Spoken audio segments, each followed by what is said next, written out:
Everyone, this is Ryan here with Vapor Technologies. Today I'm joined by Erika, who is one of our newest members here at VHT. And what we're actually going to do today is kind of put Erika in what your role will be in the future if you actually end up getting a wet blasting or dry blasting machine from us here at Vapor Honing. And we're going to let her test it out on one of our parts from the V6 Mustang that we've been tearing apart. Now today we're going to be using glass bead because that's our most popular abrasive. And we're going to see exactly what kind of results she can get on this part.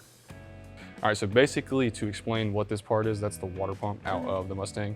We'll cut it in half. We'll do half in wet glass bead. We'll do the other half in dry glass bead. That way you can kind of feel the difference in the pressure. You can feel how it interacts with your hand. You can feel pretty much everything. And then afterwards we can see the results.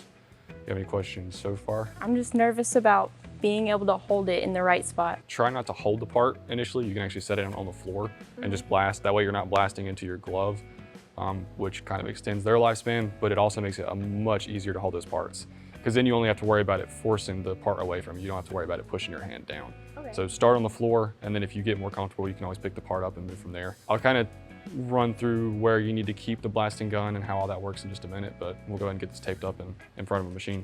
Let's do it.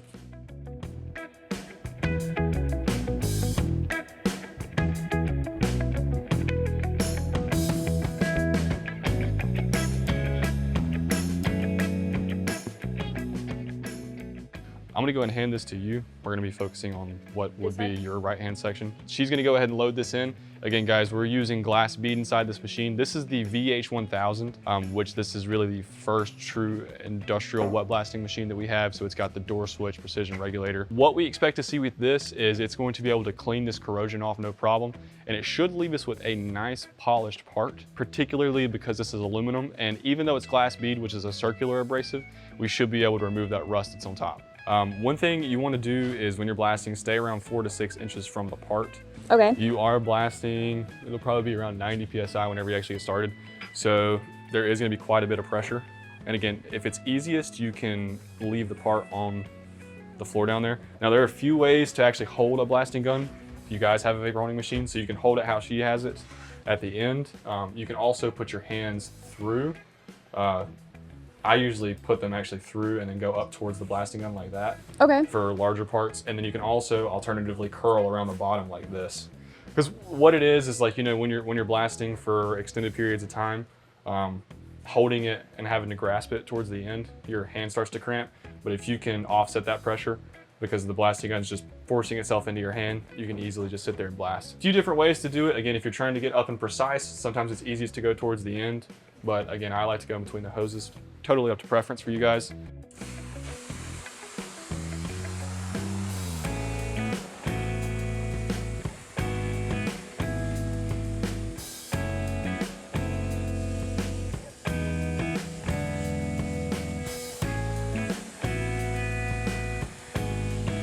So what we can already see so far, you guys can see from the areas that she's hit, you can already see this aluminum starting to polish up as well as this rust.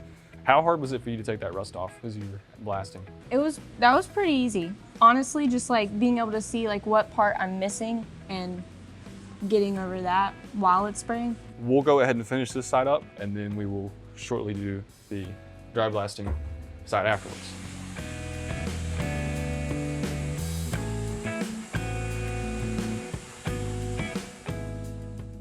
All right, so after using the VH1000 for just a moment there, what are your initial thoughts about the process, about the visibility, about anything? I'm surprised at how easy it was for me to do. It was kind of satisfying. It makes me more nervous. I think sandblasting might be a little bit harder. And it may be. Wet blasting, one of the main benefits is you can get very consistent results, because even looking at what you did, even though you were deviating a little bit on the distance you were from the part and the angle, it still looks exactly the same. Like, this part looks amazing. All right, so next up, we're gonna be using the VH1000 dry blast. Again, this is also using glass bead, and this is the exact same cabinet size as what we just used in the wet blast machine. Few things to talk about with this machine specifically. So this is a siphon-based machine, not a pressure pot. So we're not gonna be flowing as much media as what you would see with something like our VH2000 over here.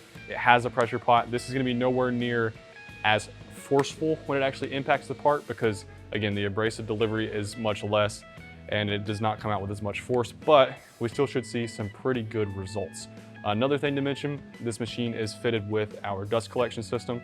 So any sort of dust or abrasive that's being put into the cabinet in the air, it's going to draw that in, filter it. That way we keep this area clean and the visibility is very good. A few things for you, Erika. With sandblasting, it's much more important not to keep the blast nozzle in the same place as you're blasting. You want to make sure that you're moving it around.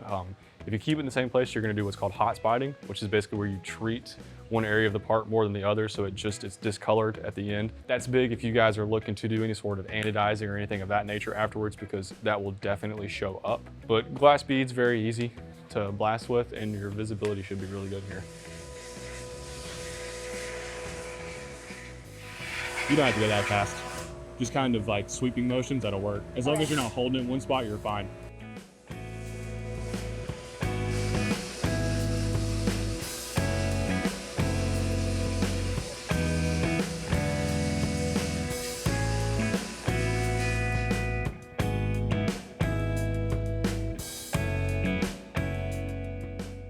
So we just blasted this side with wet and this side with dry. I feel like the dry was a little bit easier. It did make me a little bit more nervous, but the visibility was better. To the touch, the wet side feels smoother and it looks smoother. So I think like this is finished better, except for on this part. There's this right here. And actually what that is surface rust. So typically in these machines we'll run a corrosion inhibitor. This one doesn't have any, so it's already starting to flash rust back on that iron part there, but the aluminum still looks great. Again, if you guys are new to sandblasting or wet blasting, we are here to get you all the information, resources, and machines that you need. If you have any questions, you can call us 828-202-5563. Also, check out our YouTube channel and other socials. We are posting educational content every single day.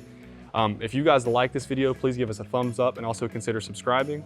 And again, if you have any questions, any future video ideas, you can always leave them in the comments below. We love interacting with you guys.